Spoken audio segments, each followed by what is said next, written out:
Hello, this is Horror Studio 1, and this is my unedited podcast. Hello, this is Horror Studio 1 coming to you once again with the unedited podcast. Feels like it's been a long time. How's everyone doing today? Not too bad? Not too bad. Alright. So before getting into the topic of today, I just have a few things I want to say. If you guys have read the news lately, because the time I'm uploading this video is probably going to be about a few days after maybe, or something like that. If you guys have been on my channel, or if you guys have been paying attention to news, you guys will know that famed Hollywood director Wes Craven has passed away.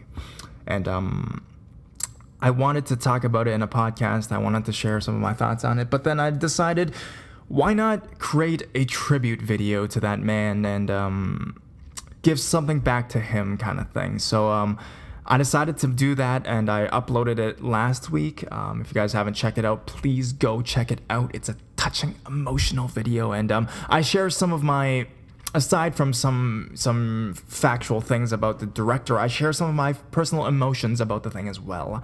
So yeah, if you guys want to take a look at that, you guys definitely have to go check it out. Who was Wes Craven? So he was basically one of the most influential directors, horror directors of our time. The Last House on the Left, The Hills Have Eyes,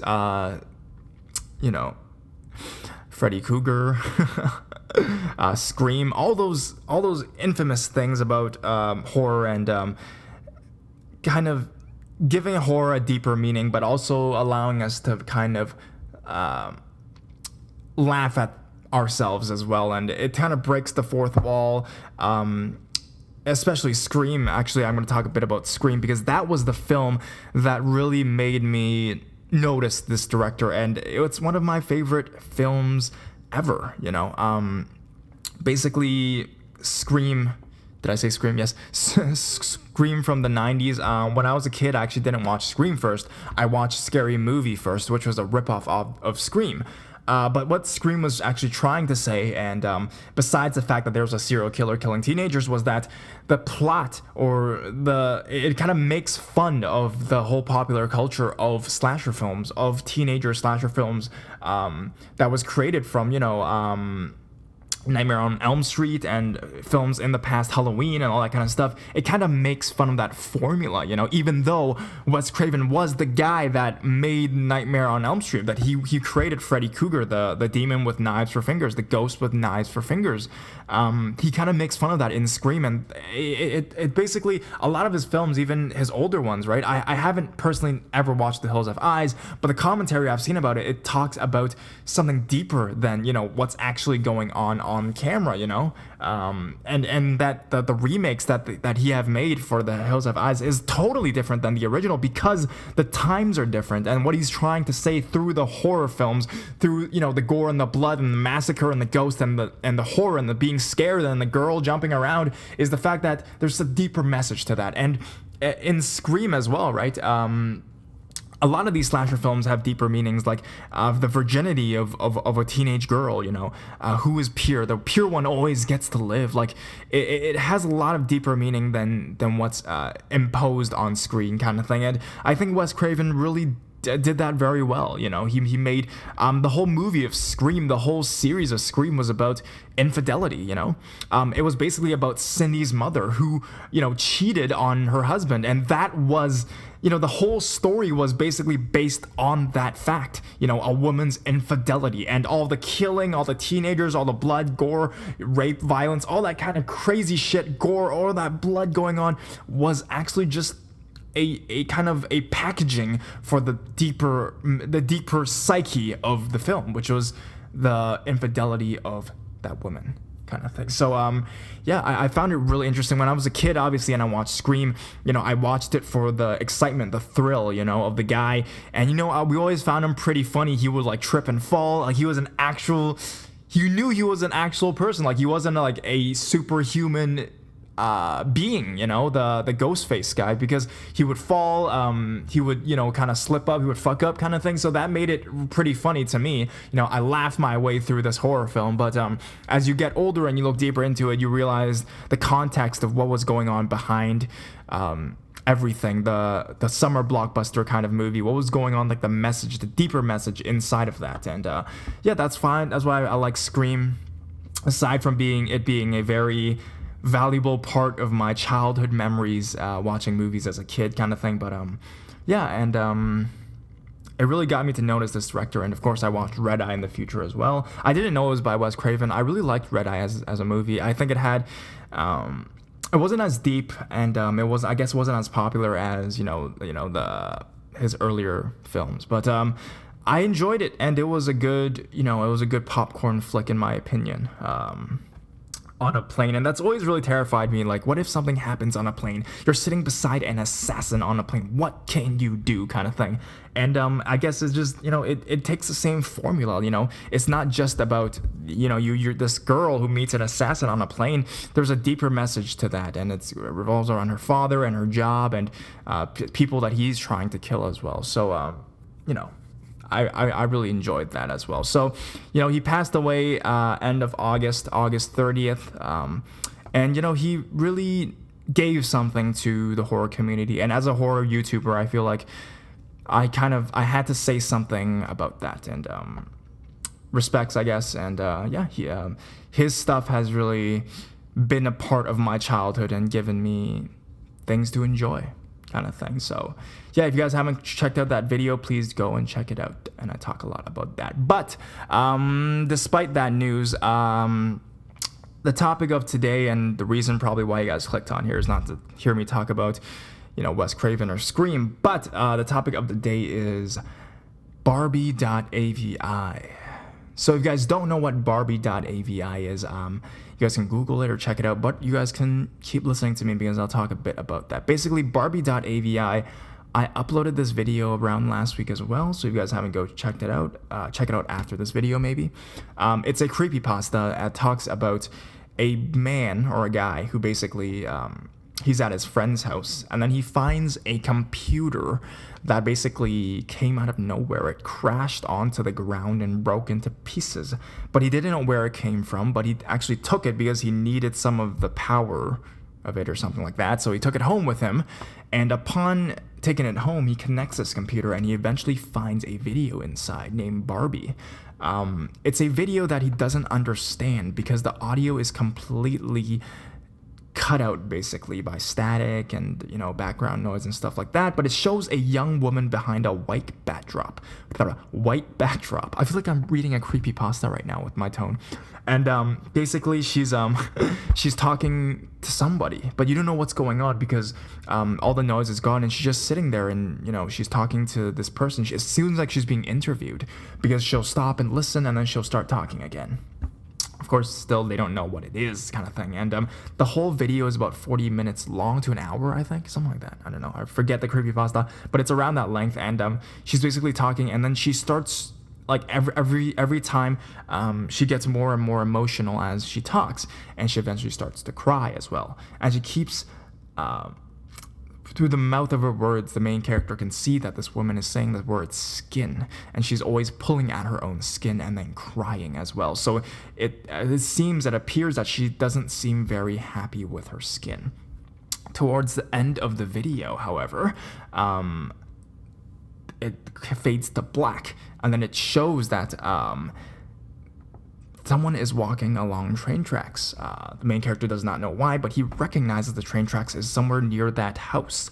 So he's really excited, and he turns the video off, and the next day he goes and he explores the train tracks, and he walks about 2 hours, and he goes deep into the forest until he hits a house.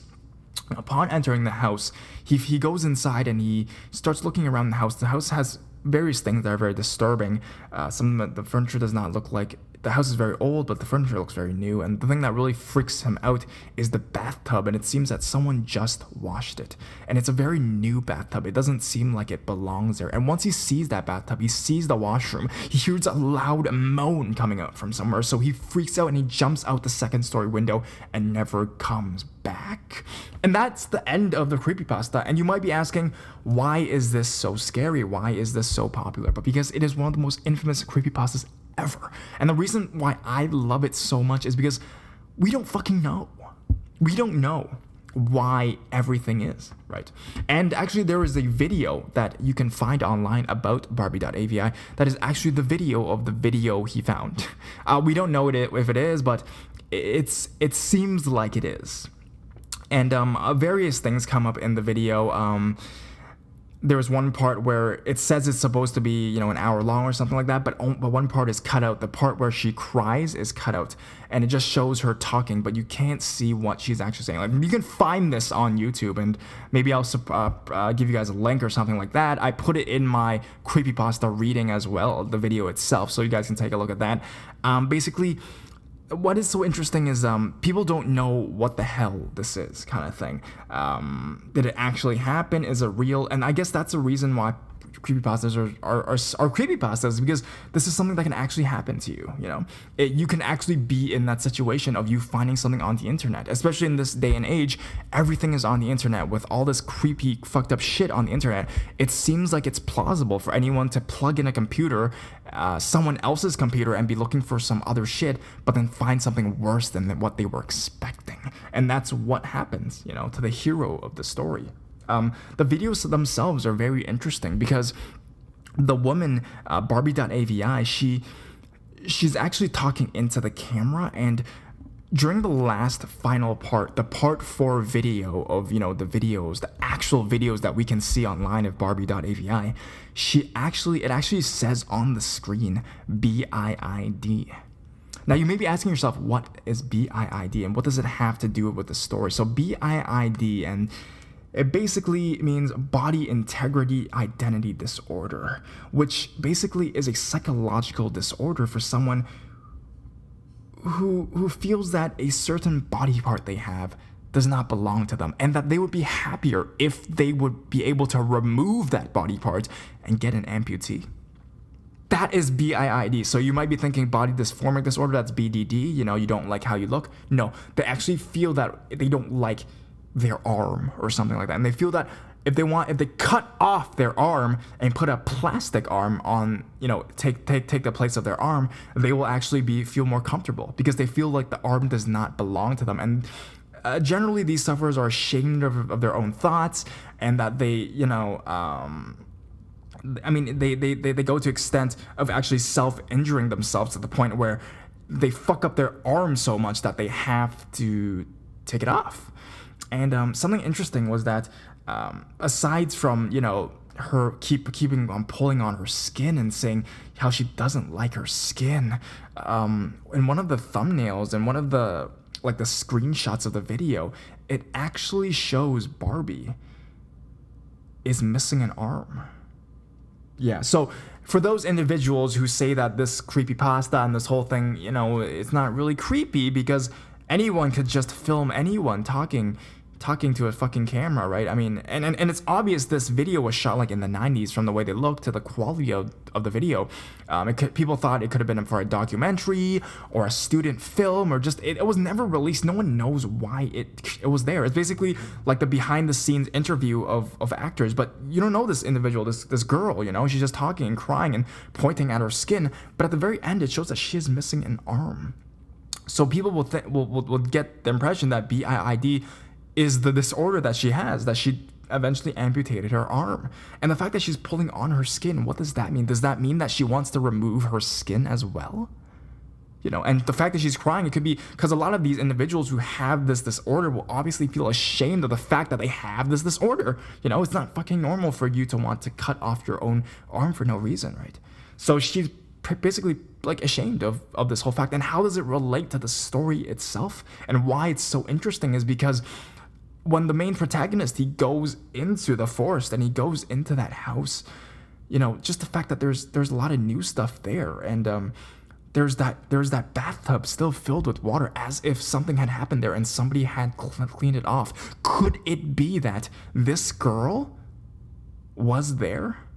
That the interview was taking place there, and that she had done this surgery of taking off a body part of hers, maybe even her skin. Because BiID is such a controversial thing. Not a lot of hospitals and doctors would do it for you. You know, it is a psychological disorder, but it's just insane for you to tell anyone that you want to just cut off your limbs for no fucking reason, right? So the fact that there was this house and that there was all this new equipment there, and the moaning sounds that came afterwards. Of course, the main guy said that it could have been the expanding, you know, pipes from the water pipes that could have created that sound and all that. But regardless, if you think about it, could it be that she had just completed that surgery there, or that house and that video is just one singular one in a long list of videos filmed by some people, some doctors who are willing to do these procedures in an isolated area in a shady manner, you know? Could these doctors be doing this? Could they be documenting all of this? It's not just Barbie. Maybe there could be Mary, Margie. You know, there's all these girls that have this disorder or other illegal operations, abortions that these doctors will commit in that house. And the main protagonist just so happened to find that one piece, that one video of BiID, of Barbie. Yeah, it's pretty interesting. A lot of people said it was like a documentary. A lot of mystery still surrounds the video itself, why it fucking exists. Some people have said that they know the girl in the video, that they said it was actually a French actress named Josephine Frezon from the 1990 movie French film Albert Souffre, which is called Albert Suffers or something like that. But it is supposed to be a horror movie, and you know, this actress, there's not a lot that to know about this actress, aside from the fact that she actually acts in comedy films and not in horror films. I don't know if it is an actress. It could be, you know, I don't know how this creepypasta was even created. You know, there's never been a part 2. No one's ever created a part 2 for it. There's a lot of mystery that still surrounds this creepypasta, still to this very day. And I think that's the intriguing part of creepypastas, or very popular creepypastas, is you don't know if it's true or false. Just like, you know, Jeff the Killer, you know.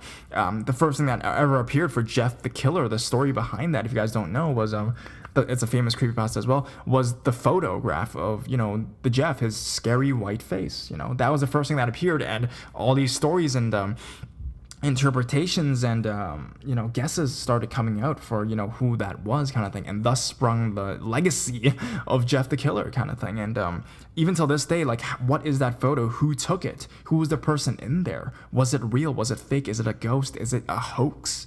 Who the fuck knows? Like, that's the reason why creepypastas become as popular as they are, because they're not just, you read it and it scares you and then it ends, right? There's a lot of mystery that surrounds it, and that's what that keeps it going, you know? That keeps the interpretation of it going. Same with 1999, which is arguably my favorite creepypasta as well, right? If you guys don't know, I talked about it before, about this kid who lived in Canada, who, you know, when he was a kid, he found a movie station near his home. Why I loved that so much was because it had a sense of realism to it, because I live in Canada, and the cities he named in the creepypasta, I've been there. I've been to those cities. I've had that old TV. I could have been the guy that you know, that experienced it, or my classmate, or my neighbor, or my best friend. You know, that's why I love that creepypasta, and that's why I think creepypastas live to be online campfire tales that keep going and going and spreading like fire, because we don't know a whole lot about them. And I think that's the same idea for Barbie.avi. We don't know a lot about it, and that's why it's fucking scary, you know? If we knew the whole picture, or if we puzzled everything, you know, it's probably filmed by some kid, you know, some 19-year-old college student who wanted to make a popular meme on the internet. So he filmed this thing, or he found this footage somewhere, and he just put it in the creepypasta, and that was that. But, you know, if that were the case, then life wouldn't be fun. So if you guys do take a look at the video, take a look at the final frame of part 4, it will show you a better description of what I'm talking about. The reason why, personally, I don't disregard this whole video as some bullshit thing is because the actress, or not the actress, the person, the girl, Barbie, in the video, her arm was actually gone. Her arm was actually amputated. So it's not just me filming my buddy talking. Something is going on. As someone with an amputee will not, listen to some kid be like, hey, let's create a creepypasta together and, I'm going to film you talking. No, they won't do that, right? They won't expose themselves like that. It's not some bullshit thing. That's why I think it's so realistic, was that she was actually an amputated person. And BiID actually probably meant something. Or granted, the person I created could have been someone that works in a hospital and they found this video and then they just created this whole story about them finding it kind of thing. No one really knows much about it. But if you guys want to take a look, go ahead and take a look at it. It's pretty crazy. There's actually a lot of articles and theories that surround it. But the most socially acceptable one is BiID because it is in the video and that she's uncomfortable in her own skin. So yeah, and that's what I think makes a really great horror story as well. You never know the final facts of it, and the protagonist as well. What I really thought made Barbie.avi different from other creepypastas in general is, some YouTube comments said the same thing, and I feel I have the same feeling, is the main protagonist doesn't try to be a hero. Because in too many of these, when, how ghost stories usually go, the main character goes into a haunted house, because the last part is the character goes into a house as well, and they hear a sound, and then even though they hear a really crazy sound like a roar, they'll still try to be brave and try to investigate and try to find out what it is. But what I like so much about Barbie.avi is that it's realistic, as in once the fucking main character hears the moaning sound coming from somewhere, he fucking bolts the shit out of there. So, that adds a sense of realism to it as well, because that's what you would do, and that's what I would do as well. So, that's what I really think good creepypastas are. Besides being scary and having a good premise, they have to be realistic enough so that it can actually happen to you and me. And, the lost footage is really popular. Even normal porn for normalpeople.com, something.avi. There's a lot of AVI videos. These ones are really the most popular things now. And I guess that's really the direction of ghost stories in general, because we view them on the internet. The internet becomes a big part of the story, and that's how people kind of feel connected to what they're reading or listening to as well. The deep web stories, normal porn for normal people. It's also about people finding weird fucked up websites where people are murdered. Everything revolves around that mystery, online mystery. And that's why I think deep web stories are taking off so much. If you guys have noticed, I've done a lot of more deep web stories, and a lot of people are doing deep web stories. Granted, some of them are real, some of them may be fake, but that kind of stuff is really getting to people, and it's understandable. Just think about the people that go on YouTube and listen to us, horror channels. You're obviously going to be on the internet, number one, and most likely you're going to be an avid user of the internet as well. So if we talk about stories about surfing or going to McDonald's or stuff like that, it may not relate to you as much as telling you there's a fucked up website, because that's basically what you're doing. So in conclusion, creepypastas that are popular, in my opinion, have to have the mystery, they have to be relatable, and they basically have to be about the internet. For real. That's what a good creepypasta is nowadays, or at least a popular one. So, I think this is one of the more famous creepypastas that I've done lately. I'm still trying to do some other ones. I'm probably gonna start to do, I want to do 1999 soon, but I guess I just love it so much. I just put it on that pedestal so high. It seems like I'm not there yet to narrate it, but hopefully, and it's so long as well, of course, but hopefully I will be able to get to that soon, and I can do my own interpretation of my favorite creepypasta. So Barbie.avi is definitely one of my favorite creepypastas because of the mystery.